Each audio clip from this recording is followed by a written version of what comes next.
During the 1971 season, Kareem Abdul-Jabbar, then named Lou Alcindor, won the NBA championship. He was first team All NBA, and he was first team All Defense. In 1980, 10 years later, he won the NBA championship. He was first team All Defense, and he was first team All NBA. Okay? So for 9 years, Kareem Abdul-Jabbar, 10 years, Kareem Abdul-Jabbar was very arguably the best player in the league. A very strong, credible argument can be made that Kareem was the best player in the league. Okay? Why? He was elite on both sides of the ball, and his team won. Okay? Now, it doesn't mean that he won every year during the interim, but that's a stretch, a continuum. You could make a case that before then, before 1971 or after 1980, that Kareem fell off a little bit. Okay? But during that stretch, okay, Kareem won, I believe, 5 MVPs or 6. Okay? During the 1991 season, Michael Jordan won the NBA championship. He was first team All Defense, and he was first team All NBA. Okay? 8 years later, he was first team All NBA, first team All Defense, won the NBA championship. Again, doesn't mean that he won every single season, okay? Although he did win every season that he played a full season, okay? But it's doubtful that Michael Jordan declined as a player during that stretch, okay? Michael Jordan was the best player in the NBA. Very strong argument can be made that Michael Jordan was the best player in the NBA for at least 8 seasons and perhaps more. Perhaps more, because after all, in, 87 or 88, he was the defensive player of the year, and he was also first team All NBA. Okay? But just talking about a fairly objective criteria, Michael Jordan dominated basketball, okay, 1991 to 1998. Kobe Bryant, in the year 2000, first team All Defense, won the NBA championship, okay? Now, in the year 2000, 4 players had the distinction of being All NBA and being for All Defense. Okay? So there's not a clear case that Kobe was the best player in the league, but Kobe led his team, led the playoffs in clutch scoring. Okay? So during crunch time, when the season was on the line, it was Kobe leading his team to victory. A very strong case can be made that Kobe Bryant was the best player in the league as of the year 2000. Okay? 11 years later, in the year 2010, Kobe Bryant won the NBA championship, was first team All NBA, first team All Defense.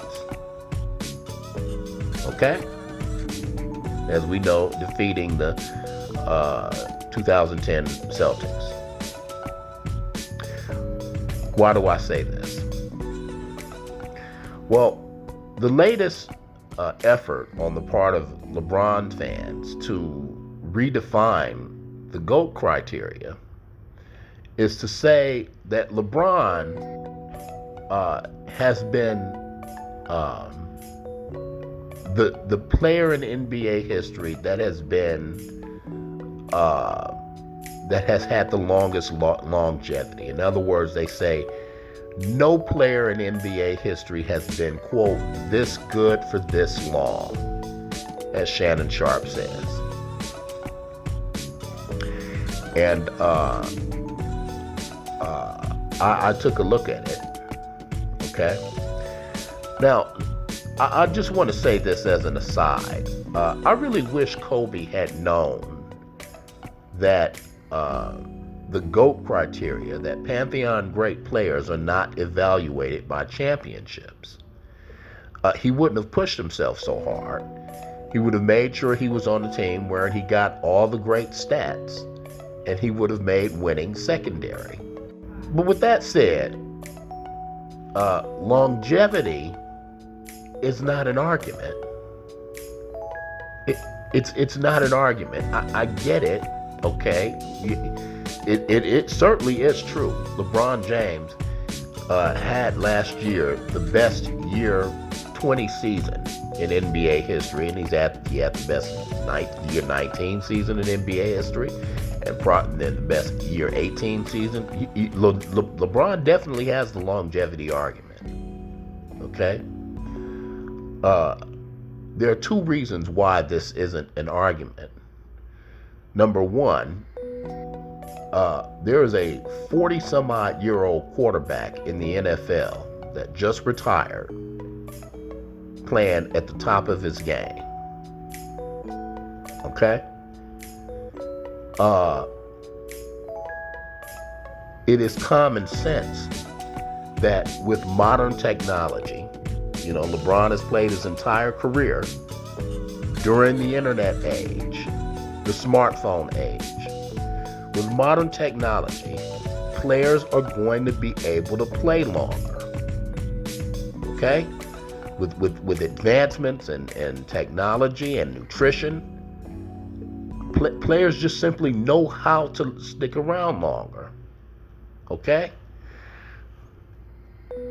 There's no mistake that there are more 38, 39, 40-year-old players playing in the league right now. It's just a matter of time before a Luka Doncic is able to play at 45, 47. Okay? Number two, yes, LeBron has the longevity argument, but what was he the longest at doing?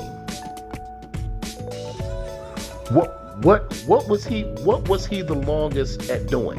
What caliber of player was he the longest at doing? Now, LeBron's numbers aren't quite as impressive as they look upon first glance. This year, 29, 8 and 7, something like that. Okay.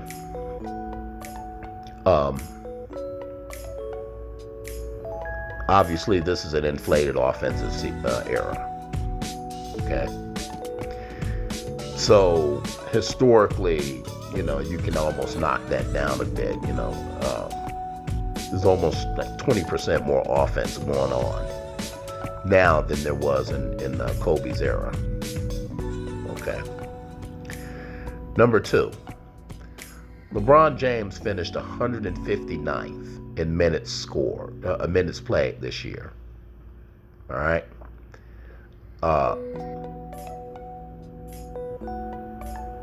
I think we saw the real LeBron in the playoffs when he averaged more like 24 a game. Okay. When he was forced to play, every minute of every game, we saw the real LeBron. Okay. With that said, those are still outstanding NBA numbers. No question about it. Okay? I would say that LeBron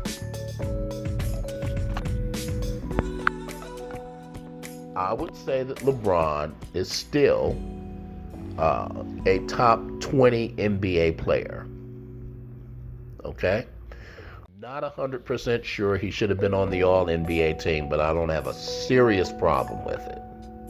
Okay? But here's the problem. Okay? What was he the longest at?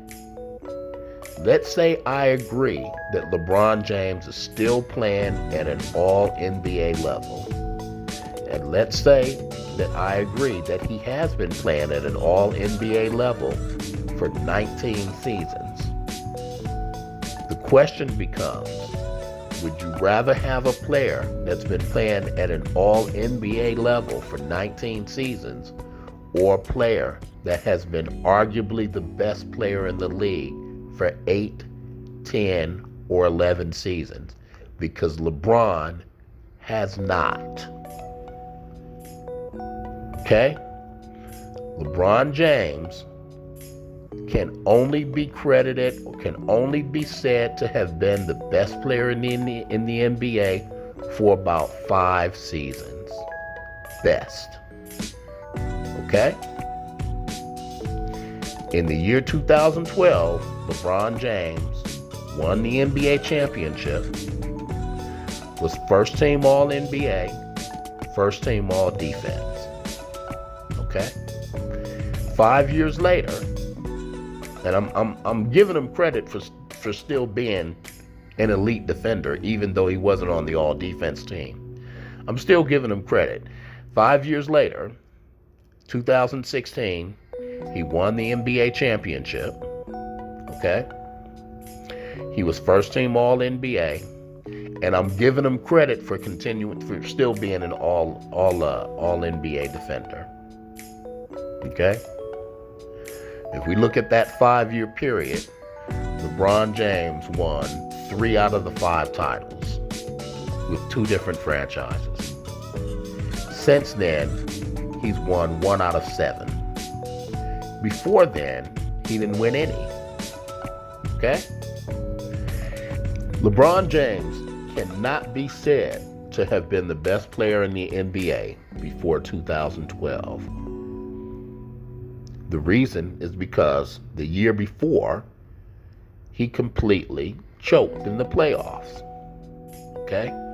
Now, I am assuming, for the sake of argument, that I'm talking to reasonable people who believe that playoff performance is a factor, a major factor, in your GOAT criteria. Okay? Remember, LeBron, as of 2012, and before he had won that championship, had been to the finals not once but twice and failed both times. Okay? He wasn't just outmatched against the San Antonio Spurs, he played terribly. Okay? He played terribly, famously, against the Dallas Mavericks. So as of 2012, okay, you have to believe that LeBron James was the best player in the NBA, you have to believe that there was no other player flanked by D. Wade and Chris Bosh that could have beaten the 2011 Dallas Mavericks. Okay? You know, like Kobe. No, you have to believe that there's no other player that flanked by those 2 players would have beaten the Dallas Mavericks. Okay? Similarly, now, I'm also assuming that the GOAT criteria encompasses defense. LeBron James's Cleveland Cavaliers ranked 10th in adjusted defensive rating in the 2016 season when they came back from 3-1 against the Warriors. The next year, that number dropped to about 26th. Okay? largely because LeBron was only fourth on the team in defensive rating. On the team. Okay? You cannot be the best player in the NBA. Okay? Your team gets swept out of the playoffs. You're one of the worst defenses in the league. And you aren't one of the best defenders in the league. You can't be. Okay? So LeBron James has only been arguably the best player in the league for about 5 years. Okay? Now, true enough. To his credit, he has been one of the top 15 or so players in the league for 19 seasons, and no one else can say that. You're right. For 19 seasons. No one else can say that, not including his rookie year. For 19 seasons, LeBron James can say he's been one of the 15 or so best players in the league. So here's my question, fan, owner. How many years do you want the best player in the league? And how many of those years are you willing to trade for a very good player that's not necessarily the best player in the league? Do you want the best player in the league for 8 years, 10 years, 11 years? And how many of those years are you willing to trade for average to good years? Me personally, I want the best player in the league. Okay? That's what I want. I want the best player in the league. And you can't give me 2 good seasons if I lose one MVP caliber year. Okay? That's just me.